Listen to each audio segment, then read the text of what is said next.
नमस्कार, ESPN 9 news में आपका स्वागत है। मैं हूं आपके साथ दिनेश कुमार।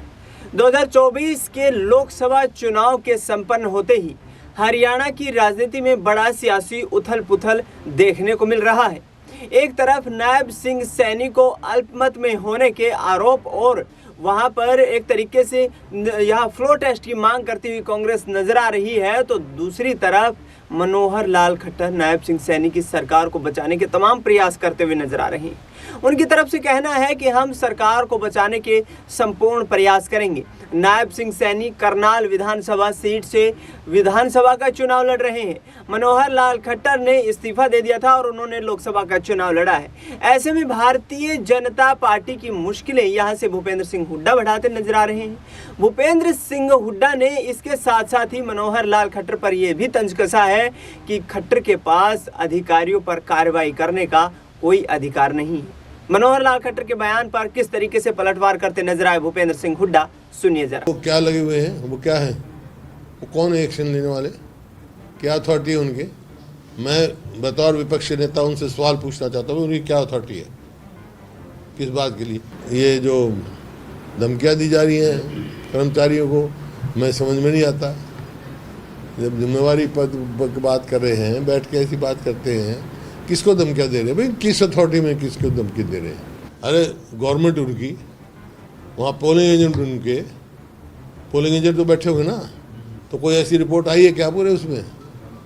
उस टाइम तो करनी। अब ये जो इस किस्म के बयान जो है वो फ्रस्ट्रेशन के बयान होते हैं और या अपनी हार स्वीकार करने के बयान होते हैं। तो सुना आपने यहाँ पर भूपेंद्र सिंह हुड्डा को जो कहते नजर आ रहे हैं कि मनोहर लाल खट्टर एक पावरलेस यहाँ पर लीडर हैं और उनके पास कोई ताकत नहीं है कि किसी भी कर्मचारी या अधिकारी को परेशान किया जाए। इसके साथ साथ उन्होंने यहाँ नायब सिंह सैनी की सरकार को लेकर भी कड़ा तंज कसा है। कहा है कि यहाँ नायब सिंह सैनी के पास यदि बहुमत है तो वे विधानसभा का सत्र बुलाएं और बहुमत परीक्षण की परीक्षा से गुजरे, लेकिन लिहाजा बीजेपी अब गैर संवैधानिक तरीके से चुनाव लड़ रही है और यहाँ पर संवैधानिक प्रक्रिया की धज्जियां उड़ाई जा रही है। इसके साथ साथ मनोहर लाल खट्टर ने हुड्डा पर चुनाव के दौरान साजिश करने का भी आरोप लगा दिया है। उन्होंने कहा है कि चुनाव को प्रभावित करने के लिए हुड्डा ने अधिकारियों से साठगांठ कर ली। ऐसे अधिकारियों की पहचान की जा रही है और बीजेपी सरकार को गिराने का जो षड्यंत्र रचा जा रहा है, उन तमाम लोगों पर हम 4 जून के बाद कार्रवाई करने वाले हैं। सुनिए क्या कुछ कहते नजर आ रहे हैं यहाँ पर मनोहर लाल खट्टर। एक बात हुड्डा साहब ने खास करके मेरे खिलाफ कही, अभी कल ही कही, ये उल्टे सीधे बयान दे रहे हैं और मैं उस बयान पर आज भी कायम। मैंने स्टेज से बयान दिया कि कुछ कर्मचारी, क्योंकि कर्मचारी बहुत बड़ी संख्या में 3-3.5 लाख, अब मैं सबके बारे में नहीं कहा, लेकिन ऐसे कर्मचारी जो पॉलिटिकली एफिलिएशन दिखाते हैं, ऐसे लोगों की पहचान भी हो रही है। बल्कि उसमें से कुछ लोगों को हमने सस्पेंड भी कर दिया है, नोटिस दिया है। उस नोटिस के बाद उनका जो भी उनके खिलाफ कार्रवाई करनी होगी करेंगे।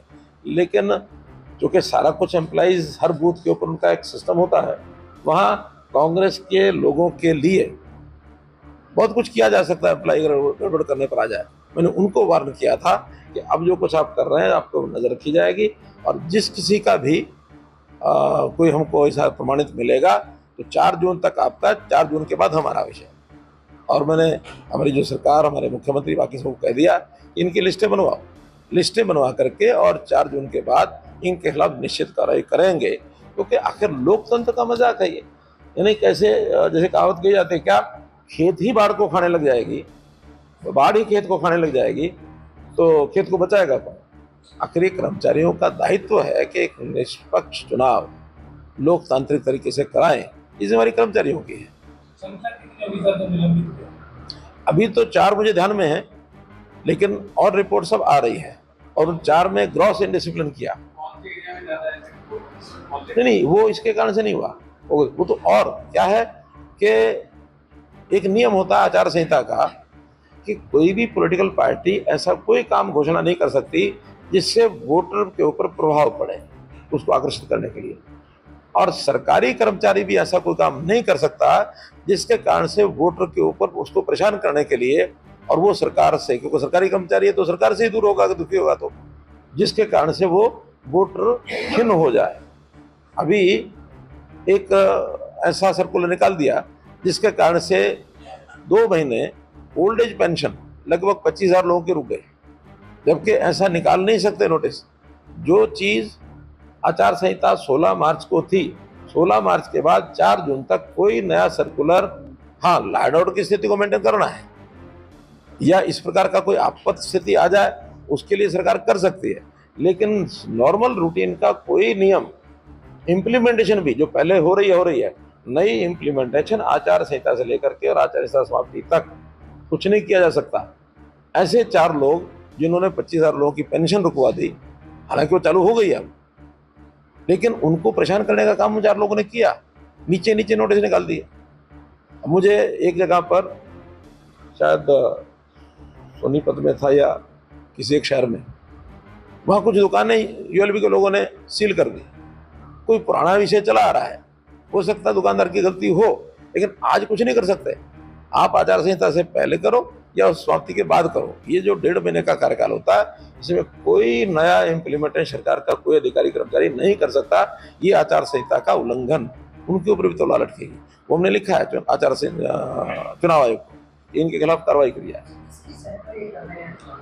वो तो आप जान ही सकते हैं, राजनीतिक एफिलिएशन, कम से कम भारतीय जनता पार्टी ने तो इसमें से अपना पल्ला झाड़ा है कि कोई आदमी, कोई सरकारी कर्मचारी पॉलिटिकल एफिलिएशन, हाँ उसका वोट देने का अधिकार है, जिसको देना दे, लेकिन किसी पार्टी के लिए काम करना भारतीय जनता पार्टी नहीं करवाती है। और हमने तो ये सिफारिशें दुनिया भर की बंद इसीलिए की हैं, वरना जो सिफारिशी राज्य में नौकरी कर लगता है वो उन्हीं के बस्ते उठाता, उन्हीं के लिए भीड़ इकट्ठी करता और चुनाव में उन्हीं की सहायता करता है। तो सर, जो बोगस वोटिंग की बात की है, कौन सी लोकसभा में या फिर कौन सी विधानसभा में? मोटे रूप से ये रोहतक, सिरसा, इनमें से ये विषय आ रहे हैं। चलो कर एक बार एक दो विषय और हैं।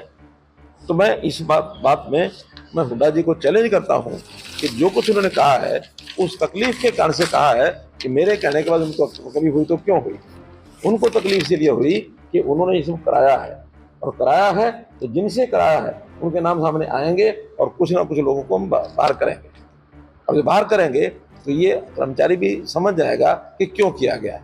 तो ऐसा कर्मचारियों का उपयोग पॉलिटिकल एंड्स को अपने संवारने के लिए किसी पार्टी। तो सुना आपने मनोहर लाल खट्टर को, जो कहते नजर आ रहे हैं कि हमने प्रदेश में निष्पक्ष तरीके से तमाम जो है नौकरियां दी हैं, तमाम कार्यशैली को अपनाया है, चुनाव में भी हम संवैधानिक और लोकतांत्रिक प्रक्रिया पर विश्वास रखते हैं। और ऐसे में कांग्रेस पार्टी और भूपेंद्र सिंह हुड्डा की पुरानी रणनीति रही है कि अधिकारियों कर्मचारियों का गैर कानूनी तरीके से इस्तेमाल करके उनके ऊपर दबाव बना करके और चुनाव को प्रभावित किया जाए। अब देखना ये होगा कि क्या हरियाणा में सरकार यहां से गिरती हुई नजर आएगी, क्या हुड्डा और खट्टर के बीच छिड़ी ये जंग अब नायब सिंह सैनी की सरकार पर आंच लाने वाली है। क्योंकि भूपेंद्र सिंह हुड्डा ने कहा है कि और भी भारतीय जनता पार्टी के विधायक पार्टी को छोड़ करके कांग्रेस में शामिल होंगे और 4 जून के बाद हरियाणा में बड़ा सियासी भूचाल देखने को मिलेगा। फिलहाल इस खबर में इतना ही। देश दुनिया की तमाम बड़ी खबरों के लिए आप देखते रहिए SPN9 न्यूज।